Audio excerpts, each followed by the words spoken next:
নাইজারের দক্ষিণ পশ্চিমাঞ্চলে একটি মসজিদে জঙ্গি হামলায় অন্তত ৪৪ জন বেসামরিক নাগরিক নিহত হয়েছে। এই ঈদে জামা জুতো অ্যাক্সেসরিজের ডিসকাউন্ট।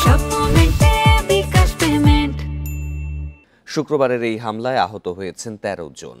শনিবার এই তথ্য নিশ্চিত করেছে দেশটির প্রতিরক্ষা মন্ত্রণালয়। এই হামলার ঘটনায় নিহতদের প্রতি শ্রদ্ধা জানাতে ৩ দিনের শোক ঘোষণা করেছে দেশটির সরকার।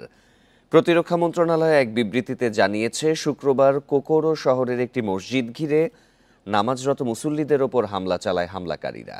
পরে একটি বাজার ও কয়েকটি বাড়িঘরে আগুন ধরিয়ে দেয় তারা।